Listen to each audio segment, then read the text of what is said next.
leemos, pero sabemos que la ley es buena si uno la usa legítimamente, conociendo esto, que la ley no fue dada para el justo, sino para los transgresores y desobedientes, para los impíos y pecadores, para los irreverentes y profanos, para los parricidas y matricidas, para los homicidas, para los fornicarios, para los sodomitas, para los secuestradores, para los mentirosos y perjuros, y para cuanto se oponga a la sana doctrina, según el glorioso evangelio del Dios bendito, que a mí me ha sido encomendado.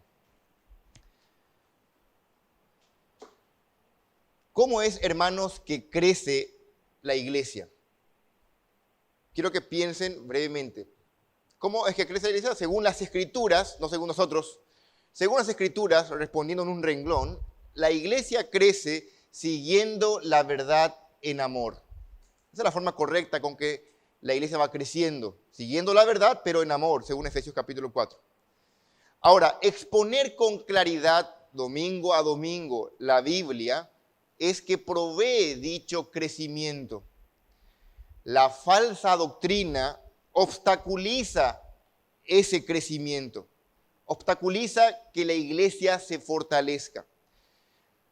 Las falsas doctrinas es el tema que estamos estudiando aquí, que Pablo le encarga a Timoteo que silencie. Las falsas doctrinas constituyen un gran estorbo a la verdad de Dios. Y la tarea de Timoteo era silenciar a los falsos maestros. Esta es una carta que se denomina carta pastoral, donde Pablo le envía a su discípulo Timoteo con un tinte pastoral. Piensen que en las cartas pastorales, que son 3, primera y segunda Timoteo y Tito, en estas cartas hay un factor común. Las palabras claves son claves en las 3.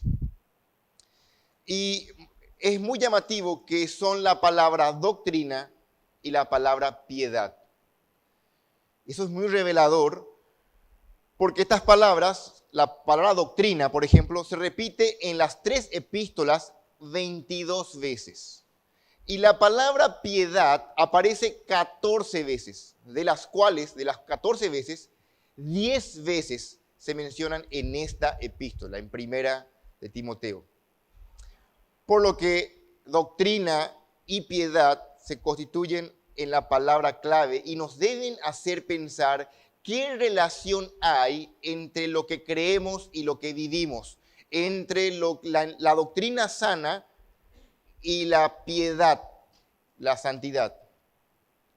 Bueno, es el gran punto de esta porción. Hay una muy estrecha relación. Lo que Pablo va a hacer aquí es, hablando de los falsos maestros, bueno, ¿qué herejía enseñaban los falsos maestros? Porque pueden ser tan diversas, un catálogo tan largo de falsa enseñanza. Lo que los falsos maestros enseñaban tenían que ver con un uso incorrecto de la ley. Una cosa es hablar de teorías fantasiosas y otras es, a partir de las escrituras, derivar herejías. Lo que estos falsos maestros de la época de Timoteo estaban enseñando eran aplicar incorrectamente la ley de Dios. Según ahí lo que Pablo dice, hacían mitos, la palabra en griego, mitos, derivaban de las genealogías, quitaban un nombre que se repetía aquí y hacían un cuento, que no servía para nada, sino más para peleas, dice Pablo. Así que estos falsos maestros tenían una incomprensión de la ley y lo que Pablo tiene que hacer ahora es proceder a explicarnos cuál es el uso correcto de la ley. Estos falsos maestros eran unos arrogantes. Ellos tenían más medallas que cicatrices, querían la fama, la preponderancia. ¿Cómo sabemos eso? Porque el texto dice queriendo ser maestros, queriendo ser doctores de la ley. Ese queriendo demuestra insistencia en el tiempo verbal te muestra que constantemente estaban buscando una posición, poderío. Estaban buscando llamar la atención. Y según el capítulo 6, versículo 4 de Timoteo, Estos hombres están envanecidos, nada saben. Esto llama la atención porque los hombres que Dios llama al ministerio se caracterizan por lo opuesto, por la humildad, se caracterizan porque buscan agradar a Dios. Estos falsos maestros, no. Eran los falsos maestros del error del tiempo de Éfeso. Ya recuerdan que habíamos visto el domingo pasado, en Hechos 20, Pablo les había anticipado que de entre vosotros, decía Pablo, se levantarán lobos rapaces que no perdonarán al rebaño. No tenían interés en la familia de Dios, en el plan de Dios, sino en sus propios intereses. Pero para que nadie se equivocara, Pablo tiene que hacer una pausa y clarificarnos. ¿A qué se refiere? Porque Pablo dice, esperen, sabemos que la ley no es el problema. La ley es buena, dice Pablo. Pablo tiene que cuidar su celo de no aplicar con exceso, porque estos hombres, estos falsos maestros, deseaban ser doctores en la ley, pero el problema no era la ley. El problema eran estos hombres que usaban incorrectamente la ley. Así que lo que Pablo dice es que la ley es buena, si es que se usa legítimamente. ¿Qué significa eso? Vamos a explicar enseguida. Ya no es la primera vez que Pablo habla correctamente, de una forma valiosa de la ley. Pablo ya había dicho en Romanos que la ley también es buena. Pablo dijo, la ley a la verdad es santa y el mandamiento santo, justo y bueno. El salmista dice de la ley que la ley de Jehová es perfecta, convierte el alma. La ley no es el problema, nunca lo fue. El problema es el hombre, el corazón caído y corrompido del hombre que no puede cumplir la ley. Ese es el gran problema. Así que hay una comprensión adecuada de la ley que estos falsos maestros no tenían, sino que la corrompían, y Pablo va a tener que explicar cuál es la relación que existe entre la sana doctrina y la piedad a la luz de la incomprensión de la ley que tenían estos falsos maestros. El sermón esta mañana, hermanos, se titula Saber que la sana doctrina y la piedad van de la mano nos ayuda a entender el correcto uso de la ley. Repito, la sana doctrina y la vida piadosa van de la mano. Saber eso nos ayuda o nos ayudará a entender cómo usar correctamente la ley. Vamos a ver 5 puntos para poder desglosar un poco y abrir el versículo. ¿Cuál es el uso correcto de la ley? Vamos a hacer la pregunta, ¿cuál es el uso correcto de la ley? Y ustedes estarán pensando, los 10 mandamientos. Sí, correctamente, los 10 mandamientos. En el Antiguo Testamento hay 613 mandamientos que se resumen en 10. Y estos 10 se resumen en 2. A esto nos referimos cuando decimos la ley. La ley es la ley mosaica. Es la ley que tenía el pueblo de Dios en el Antiguo Pacto. Y está calificado aquí porque Pablo menciona 10 pecados, de una forma apuntando al decálogo. Pero ¿cuál es el uso correcto de la ley? Bueno, primer punto, vamos a ver 5. El primer punto es, el uso correcto de la ley es cuando se usa legítimamente, versículo 8. En segundo lugar, vamos a ver que el uso correcto de la ley es para los pecadores, no para los justos, versículo 9. En tercer lugar, vamos a ver que el uso correcto de la ley es para mostrar y evidenciar el pecado. En esa lista de pecados que Pablo prevé ahí, versículo 10. En cuarto lugar, el uso correcto de la ley compone el glorioso evangelio.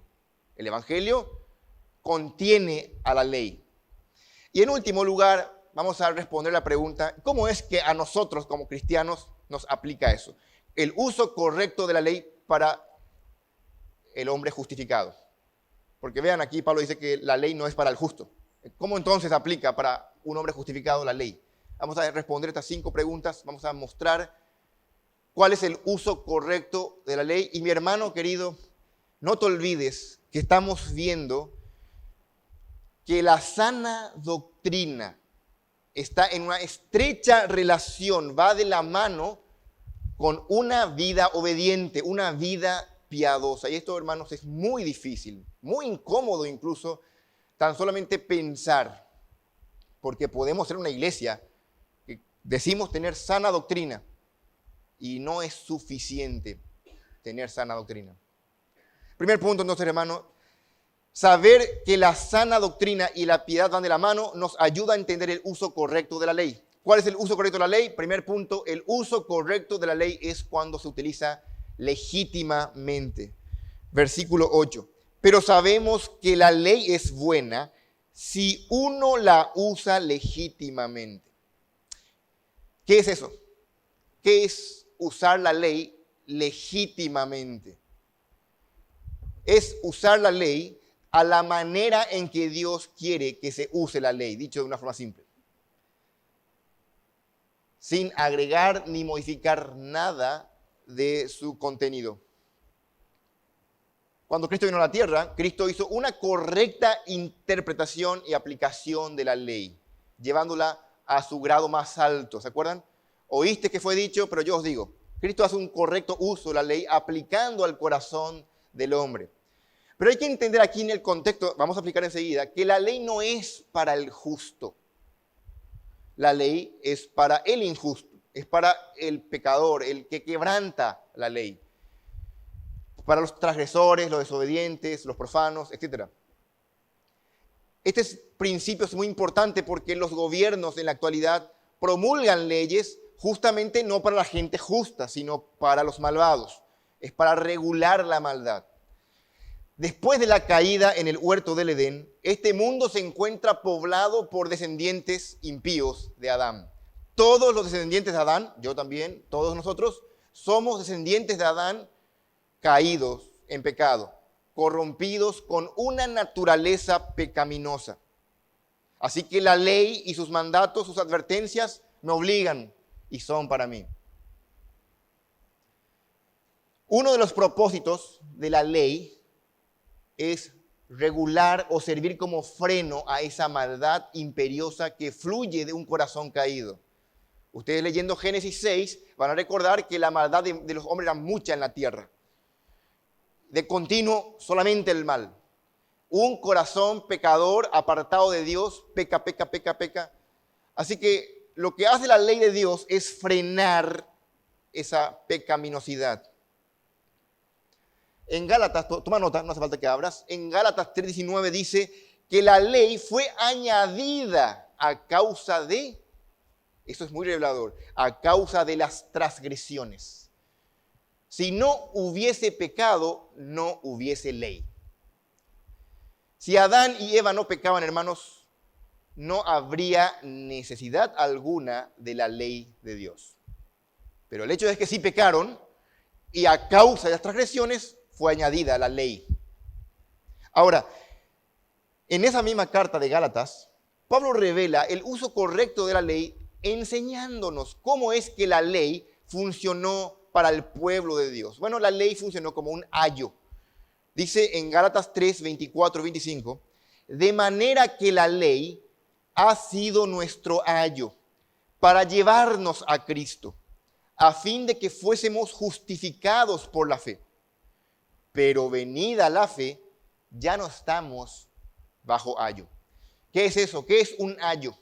En la antigüedad, un ayo es lo que en la actualidad era como una niñera, más o menos. Salvando la diferencia de que el idioma griego habla de esa palabra ayo con mucha más elocuencia. Significaba en un sentido algo más profundo. Un ayo era un esclavo que se encargaba de cuidar a un niño a tiempo completo. Él se encargaba de su educación, de acompañarlo en todo momento y de supervisarlo. Debía encargarse de que el niño no sufriera ningún daño. ¿Hasta cuándo? Hasta que fuese un adulto. En consecuencia, era como un chicle, como una sombra, estaba todo el día juntos, que la relación de ambos se volvía tan cercana, del niño y del ayo. Tan inseparables eran que el niño no era capaz de prescindir de la asistencia del ayo. No podía valerse por sí solo el niño. Era totalmente dependiente de su ayo. Ahora, el apóstol declara pues que la ley es nuestro ayo. O fue, mejor dicho, la ley fue nuestro ayo. En un modo simbólico, la ley constituyó una defensa para el pueblo como una especie de muro de contención hasta que pudiésemos recibir la gracia de Dios. Ahora, perdonen, la ley es buena solo si se usa legítimamente. Si no se usa de forma legítima, de forma ilegítima, es incorrecta. Y los falsos maestros de Éfeso estaban usando la ley de forma incorrecta. ¿Puedo pedir un poquito de agua, por favor? Disculpen, hermanos. Se seca la boca aquí.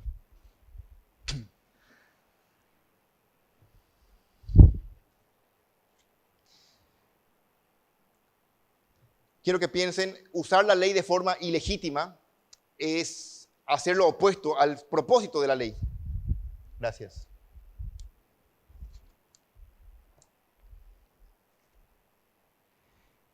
La ley de forma ilegítima sería usarla de forma el legalismo, por ejemplo, como estos falsos maestros. Y aquí de vuelta entramos con lo que es el error doctrinal. Se salían de la sana doctrina porque interpretaban mal la ley y aplicaban la ley de forma incorrecta, no para el propósito que fue dado. Entonces, aplicarla de esa forma constituía un problema. No que la ley fuese un problema, sino la incorrecta interpretación de la ley acarreaba un problema. ¿Qué es eso? ¿Cómo el hombre se salva? Bueno, tiene que salvarse cumpliendo la ley y creyendo en Cristo. Eso es incorrecto, eso es ilegítimo. La ley no fue dado para eso. La ley fue dado mientras, como preparando el corazón del hombre para recibir la gracia, como ya vimos. Pero estos falsos maestros, al no entender eso, creían que la ley se utilizaba para, al cumplirla uno se salva. Estos eran los judaizantes, que tenían que añadir los preceptos a la iglesia. O también podía ser, como aquí cuentan de fábulas, mitos, genealogías interminables, en vez de mirar ellos como un espejo, mirar su pecado con la ley y entender lo que Dios quiere, lo que Dios odia, estos hombres perdían el tiempo en disparates. Eso es usar la ley de forma ilegítima. Tenemos que recordar que según Romanos capítulo 7, la ley no nos capacita para cumplir la ley. La ley nos informa del pecado, no nos cura. Y en un corazón caído y corrompido, eso lo único que hace es multiplicar el pecado. Así que el primer uso correcto de la ley es usarla legítimamente. Esto es según el origen para el cual fue dado, según el plan original de Dios, que era mostrarnos y hacer patentes la pecaminosidad del hombre. En segundo lugar, la doctrina y la piedad van de la mano y eso nos ayuda a entender el uso correcto de la ley. Y el uso correcto de la ley, ¿cuál es? Es usarla legítimamente. En segundo lugar, es aplicada a los pecadores, no a los justos.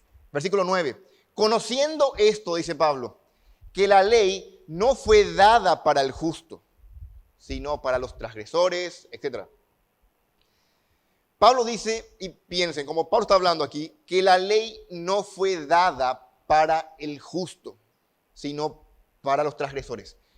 Quiero que recuerden, abran sus Biblias, por favor, en Romanos capítulo 1. Hace poco estudiamos Romanos, así que tenemos fresco.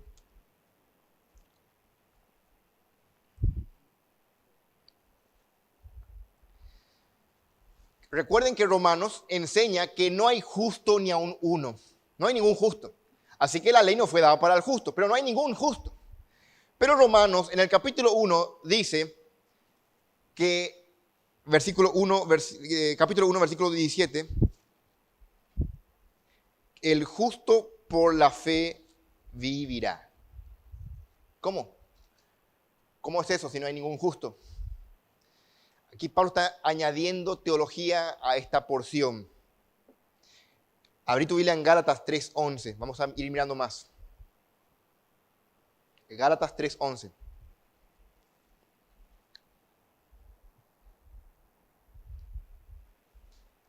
Dice Pablo, Y que por la ley ninguno se justifica para con Dios, es evidente, porque el justo por la fe vivirá. Y la ley no es de fe, sino que dice, el que hiciere estas cosas vivirá por ellas.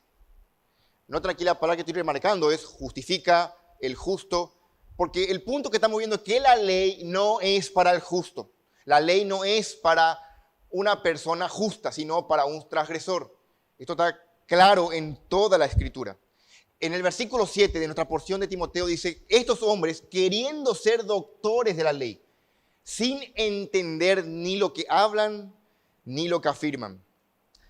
Si la ley no nos puede salvar, y esta es una pregunta recurrente que la gente hace, en Fundamento de la Fe, aquí en la iglesia, en todos lados, si la ley no nos puede salvar, ¿para qué se nos dio entonces? ¿Para qué sirve la ley? Miguel Núñez responde esta pregunta con 6 cosas, que sería muy útil tomarlas. Porque él dice, y me parece muy útil aquí recopilar esta información para tener claro, la ley no sirve para salvarnos. La ley no fue dada para el justo, sino para los transgresores. Entonces, ¿para qué sirve la ley? Bueno, la ley sirve en primer lugar para revelar el carácter de Dios, en especial su santidad, cualidad que no apreciaríamos de otra forma. Si no fuese por la ley, hermanos, nosotros no apreciaríamos tanto la santidad de Dios. Y esto tiene mucho que ver con el pasaje que vamos a estudiar, el primer punto. También la ley cumplió el propósito de enseñarnos qué es lo que le agrada a Dios, lo que le complace a Él, invitándonos a caminar en santidad. También cumplió el propósito de evidenciar nuestra incapacidad de cumplir sus decretos. La ley nos muestra qué tan altos son los estándares de Dios, qué tan bajos los nuestros, qué tan inútiles somos de poder agradar a Dios. Como dice Romanos 3, todos se apartaron, a una se hicieron inútiles. No hay quien haga lo bueno, no hay ni siquiera uno. La ley también cumplió el rol de enseñarnos, por ese mismo motivo, la necesidad imperiosa de la gracia. Hoy cantamos esa música. Cuando entendemos eso, amamos la gracia. También cumplió el rol de demostrarnos el amor de Dios por medio de Jesús, quien estuvo dispuesto a encarnarse para cumplir la ley por nosotros. También la ley cumple el rol de frenar parcialmente el pecado en este mundo caído. Pero vamos a ver en tercer lugar el uso correcto de la ley. Recuerden, estamos estudiando de que la sana doctrina y la piedad van juntos, lo cual nos ayuda a entender el uso correcto de la ley. El uso correcto de la ley es cuando se usa legítimamente. El uso correcto de la ley no es para el justo, sino para los transgresores. En tercer lugar, el uso correcto de la ley es para evidenciarnos el pecado, es para mostrar nuestro pecado. Y eso vamos a ver aquí en la lista que nos muestra el apóstol. Pablo escribe en Romanos 7:7. Este versículo es muy importante. Dice Pablo, pero yo no conocí el pecado sino por la ley, y tampoco conocería la codicia si la ley no dijera, no codiciarás. En Romanos 3:20, ahorita tu Biblia, este versículo es bueno que lo tengas memorizado. En Romanos 3:20 dice Pablo que la ley sirve para conocer lo que es pecado.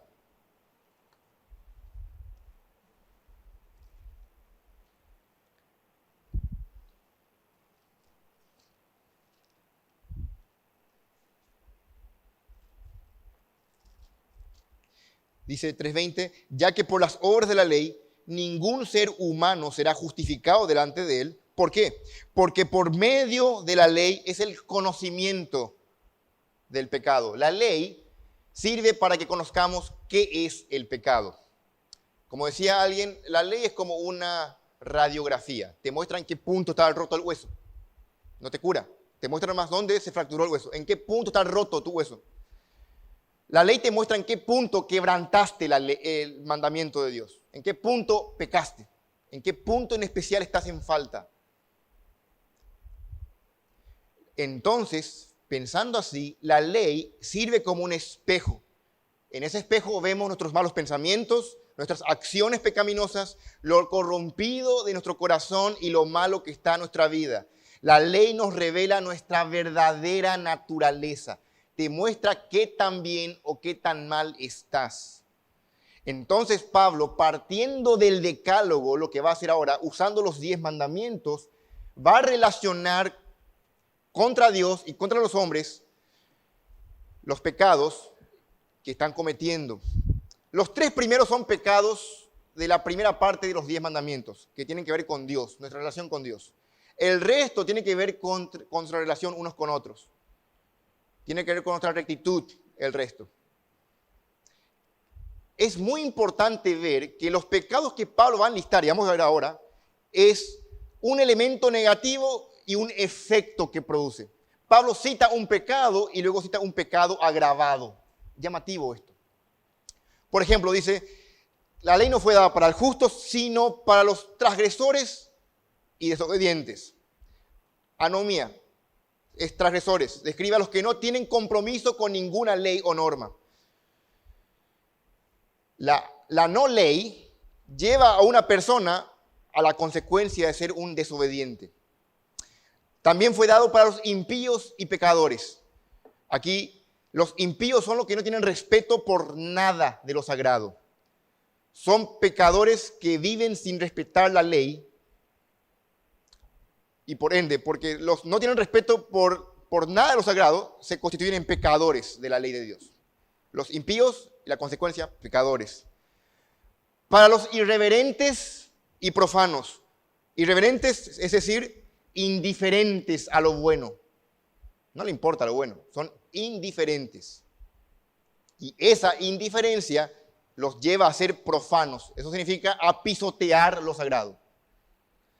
La ausencia de ley produce rebelión, impiedad, blasfemia.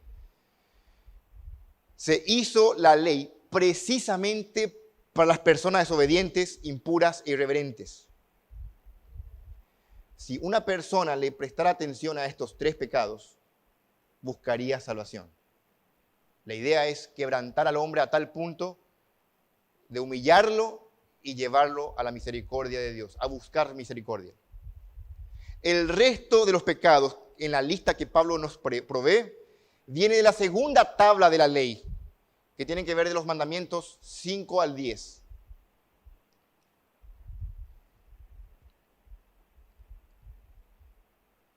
Dice, para los parricidas y matricidas, aquí hay tandas de 3, para los homicidas. El mandamiento que está aquí Pablo es diciendo, honra a tu padre y a tu madre. No honrar a padre y madre es deshonrar padre y madre. Pero Pablo lo lleva más lejos y es matar a los padres, al papá, a la mamá, y se constituye en homicida. En Éxodo 20:12 era honra a tu padre y a tu madre. Pero ese mandamiento se amplía en Éxodo 21:15 para incluir que no hay que golpear ni maldecir a los padres. Obviamente, lo prohíbe todo, incluyendo el asesinato. Los homicidas, que menciona aquí, violan el 6º mandamiento, no matarás.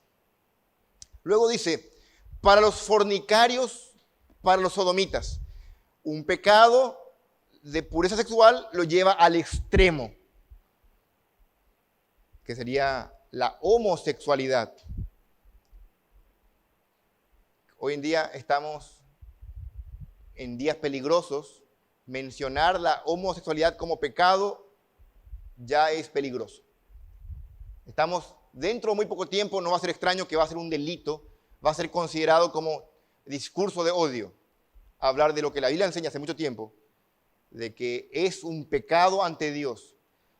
Tanto seas heterosexual o seas homosexual, es pecado, es un pecado de pureza sexual.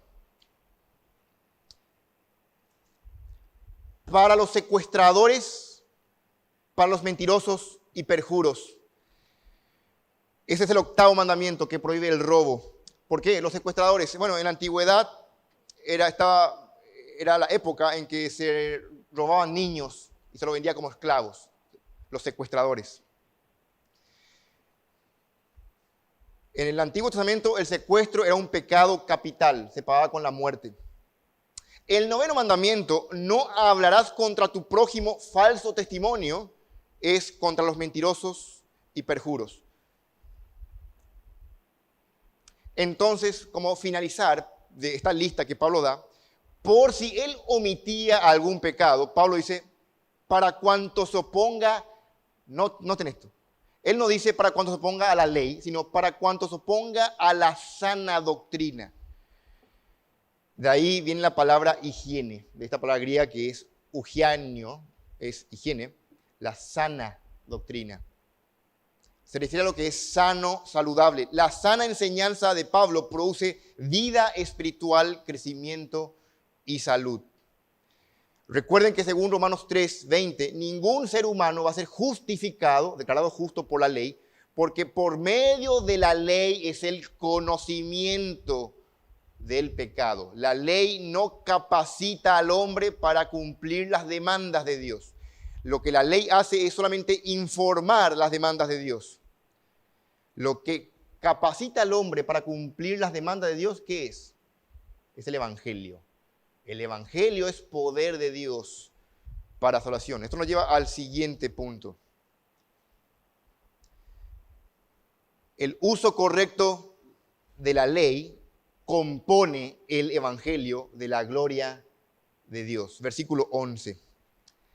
Según el glorioso Evangelio del Dios bendito, que a mí me ha sido encomendado. Al llamarlo glorioso Evangelio, Pablo reprende a aquellos hombres que se esforzaban por degradar el mensaje del Evangelio. En ese mensaje del Evangelio, Dios exhibe su gloria. Hermanos, piensen por un momento. La ley de Dios, sin darnos cuenta, usamos cuando predicamos el Evangelio. Porque la ley de Dios es la demanda del Dios Santo que el hombre pecador no puede cumplir. La ley se constituye en la mala noticia que prepara el corazón para la buena noticia del Evangelio. Así que, en un sentido, la ley, como Pablo enseña aquí, la ley compone al Evangelio.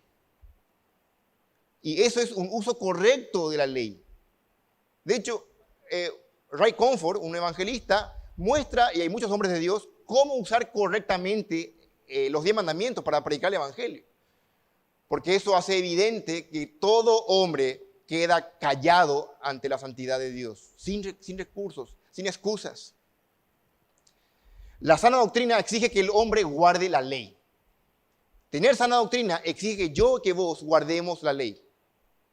Pero también declara que ningún ser humano puede guardar la ley. Nuestra naturaleza pecaminosa no tiene la capacidad de hacerlo. Por lo tanto, lo que la ley hace es mostrarnos con reflectores, con lupa, nuestra gran incapacidad, nuestra total perdición, nuestra bancarrota espiritual. Y eso nos conduce a postrarnos ante el Evangelio, ante la buena noticia del mensaje que dice que Cristo Jesús vino al mundo a salvar a los pecadores. Ese es el glorioso Evangelio. ¿Y por qué es glorioso? Porque exhibe los atributos de Dios. Como decíamos en una clase de fundamento de la fe, en la cruz se ven todos los atributos de Dios en acción. Es en la cruz donde vemos la ira de Dios, la justicia de Dios. Por otro lado vemos el amor de Dios, la misericordia de Dios. Vemos la gracia de Dios, el poder de Dios. Vemos allí la santidad suprema de Dios, su odio por el pecado, su amor por los perdidos. El Evangelio, en un sentido, hermanos, se constituye en el mensaje clave de la iglesia para glorificar a Dios. Es glorioso por eso. Aunque es cierto que el Evangelio es glorioso, el énfasis en el idioma original recae no tanto en la palabra Evangelio, sino en la gloria de Dios. El Evangelio del Dios glorioso sería otra forma de leer el versículo.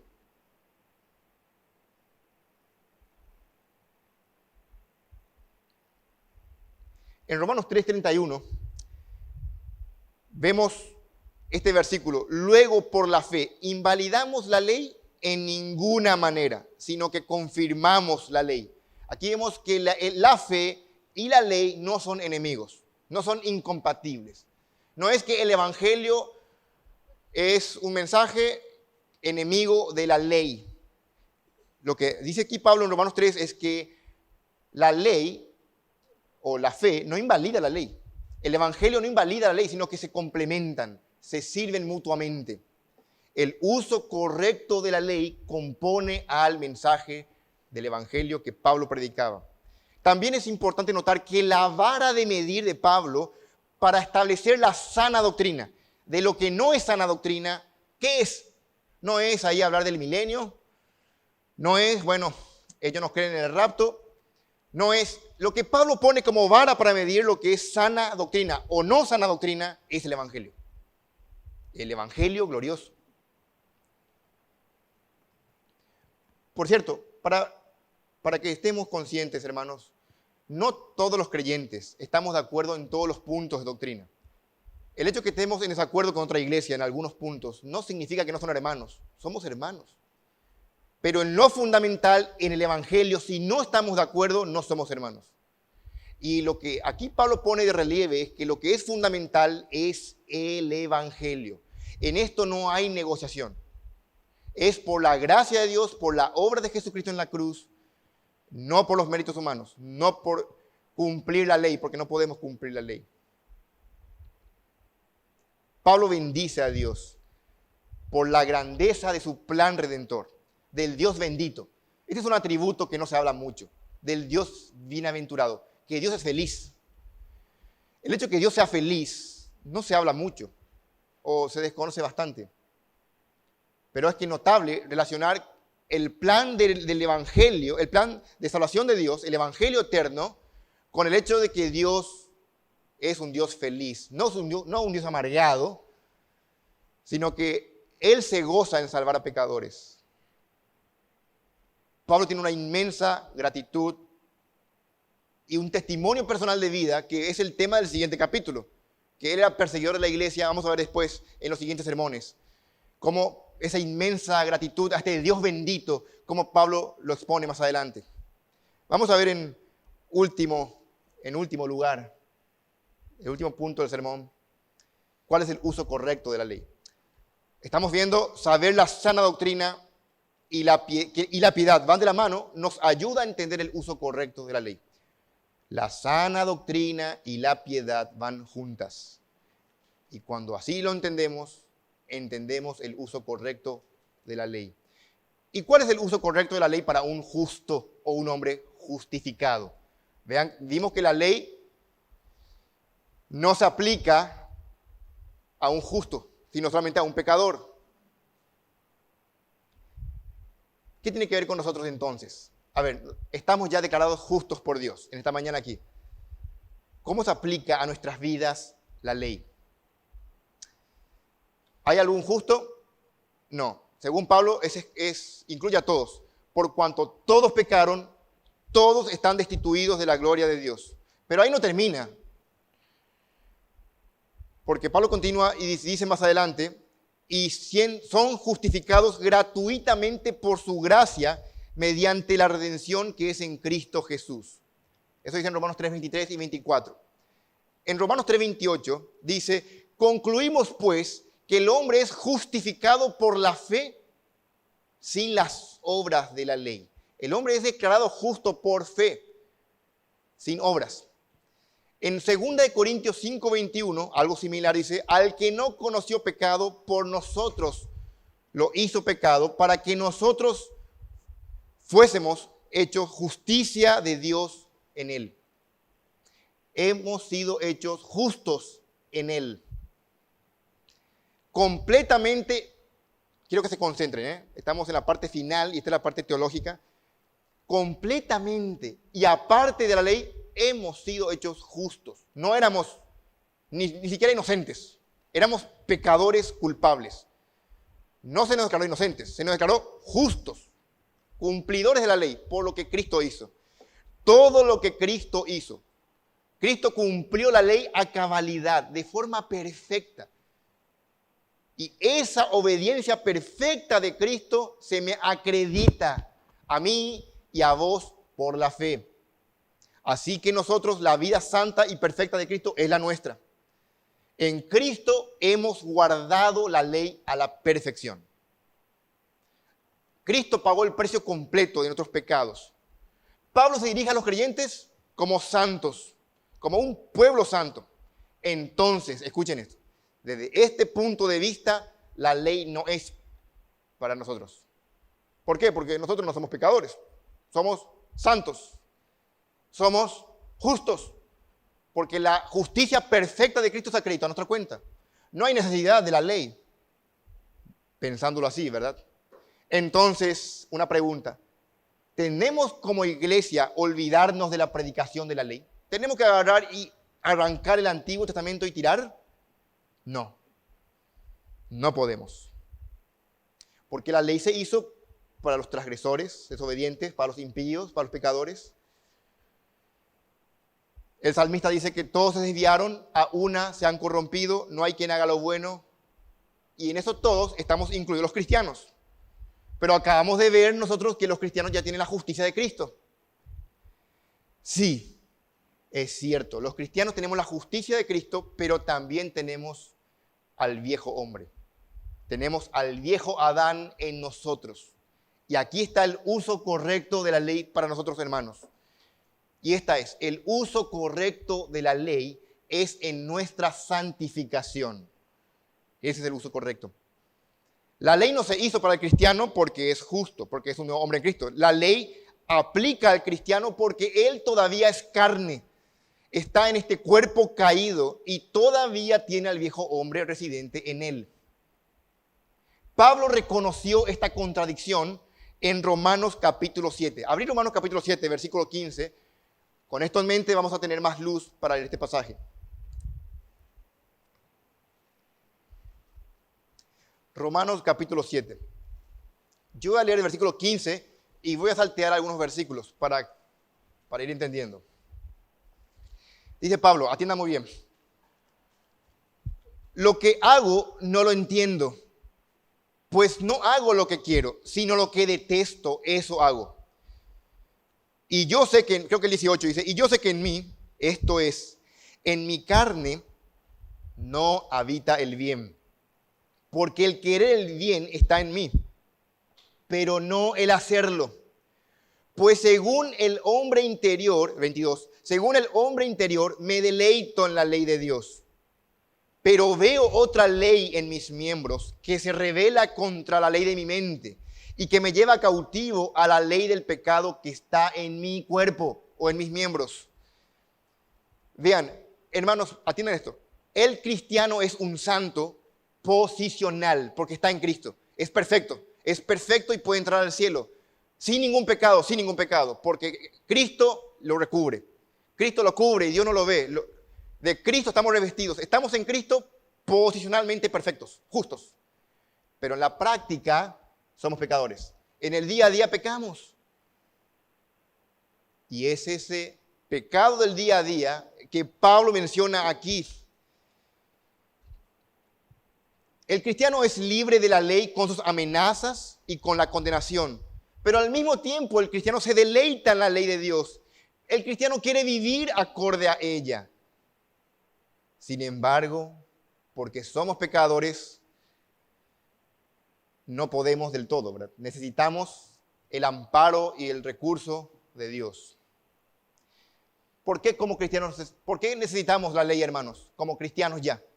Porque tendemos a olvidarnos la manera en que Dios quiere que vivamos. Constantemente olvidamos lo que Dios quiere. La ley, entonces, es útil estudiar para recordar el carácter santo de Dios. También necesitamos estudiar la ley para recordar constantemente nuestro pecado, nuestras fallas y mantenernos a raya, humildes, humillándonos, arrepintiéndonos. La vida cristiana es un arrepentimiento constante. Por eso es que no termina el versículo en Romanos 7. Vean el 24 ahí en sus Biblias. Romanos 7, 24 dice, pensando en esto, en esta aparente contradicción, Pablo grita en este estallido, dice, miserable de mí, ¿quién me librará de este cuerpo? Dice Pablo, de muerte. La respuesta está en el versículo siguiente. Mas gracias sean dadas a Dios por nuestro Señor Jesucristo.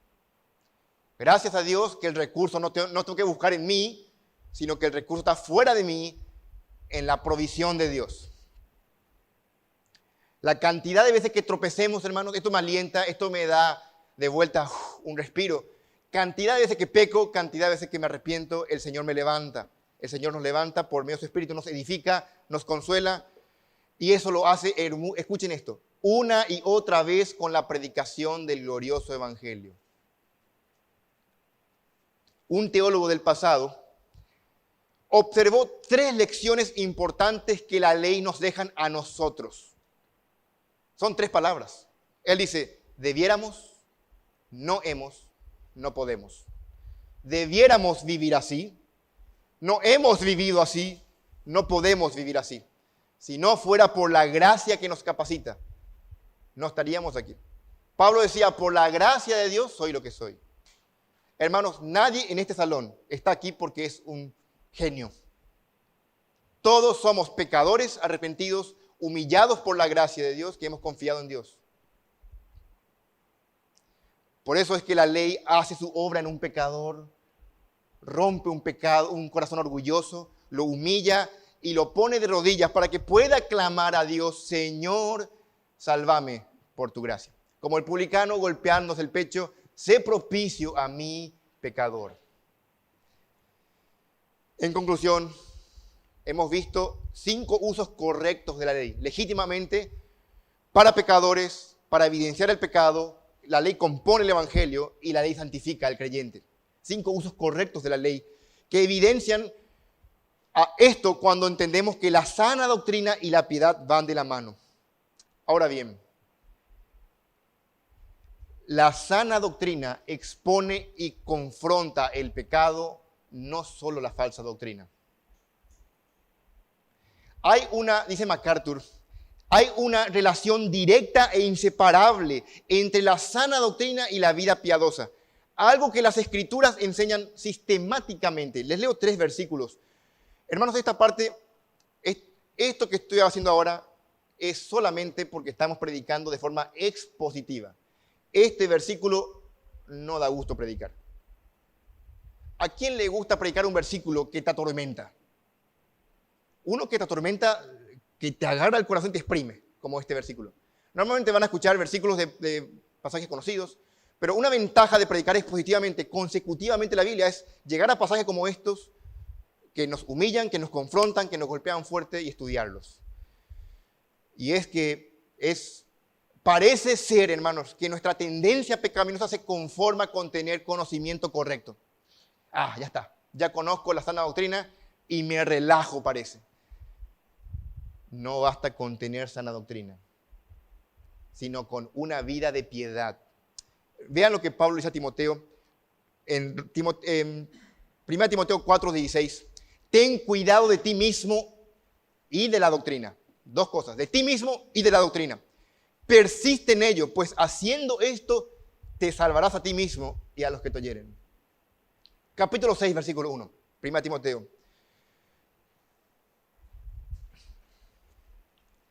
Todos los que están bajo el yugo de esclavitud tengan a sus amos por dignos de todo honor, para que no sea blasfemado el nombre de Dios. ¿Y qué más? Y la doctrina.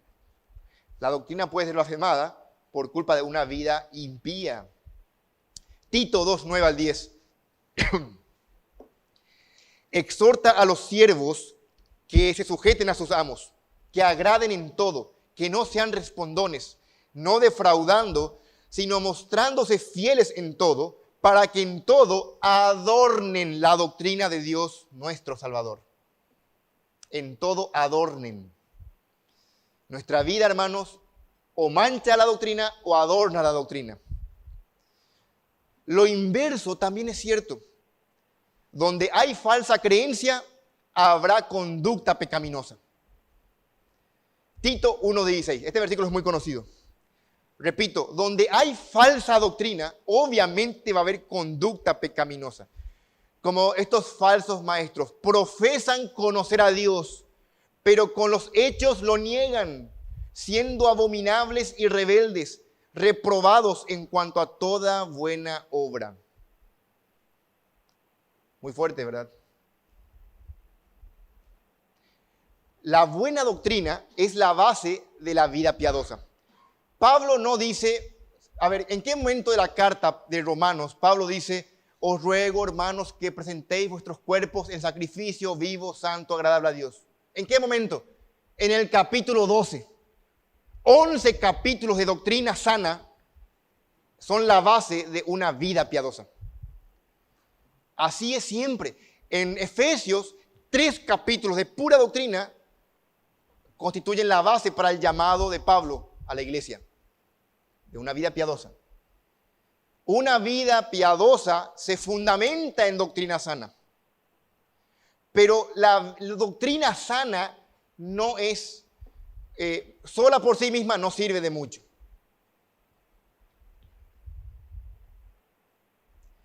Es cierto que no podemos obtener piedad sin la enseñanza de buena doctrina, pero no debemos enseñar la doctrina sana como un fin en sí mismo, sino como el vehículo para lograr la piedad. Y toda iglesia que desee agradar a Dios debe poseer ambas cosas. La verdad debe llevarnos a la piedad. No venimos para ser intelectuales, tener mucha información para poder ganarle 6-0 a un compañero de trabajo, sino venimos a la iglesia para crecer en santidad. Jesús orando dijo eso. Tu palabra es verdad. Santifícalos en tu verdad. Tu palabra es verdad. Tristemente muchos vienen a la iglesia solamente para escuchar una buena charla. Muchos vienen a la iglesia para tomar notas de un buen sermón. O de un sermón interesante, buenos puntos, cosas rimbombantes, cosas llamativas que no habían escuchado antes. Y están pensando, qué pena que faltó ese hermano. Están pensando en algún hombre, las sillas vacías, justo ese era para él. En realidad, hermanos, tenemos que ver nuestro propio corazón y no pensar en cómo el Espíritu redarguye a otro. Porque donde Dios siembra trigo, Satanás siembra cizaña. Puede ser que en este lugar, en este recinto, haya personas que aún no son hijos de Dios. Puede ser que hay personas aquí que conocen sana doctrina, que creen sana doctrina. El diablo tiene sana doctrina, pero está en guerra con Dios. El diablo cree y tiembla, pero él no le sigue a Dios. Que no te engañes, mi hermano querido. Tener sana doctrina por sí mismo no es evidencia de que somos de Dios. Lo que constituye que somos de Dios es que la sana doctrina constituye y quebranta nuestros corazones a una vida de obediencia y una vida de piedad que se manifiesta en frutos. En frutos. Amén. Dios bendiga su palabra. Oramos. Padre Santo, gracias por esta porción sublime, Señor, de tu palabra. Nos quebranta como iglesia, como individuos, de que quizás nosotros podemos jactarnos o estar tranquilos, Señor, en nuestras conciencias de que tenemos sana doctrina, porque estudiamos tu palabra, porque tu palabra es el centro. Pero podemos descuidarnos, Señor, y nuestras vidas no reflejen esa doctrina. Podemos caer, Señor, en una vida de hipocresía donde no vivimos a la altura de tus normas. Permítenos, Señor, ser sinceros. Quebrántanos, Señor, con tu palabra. En Cristo Jesús. Amén.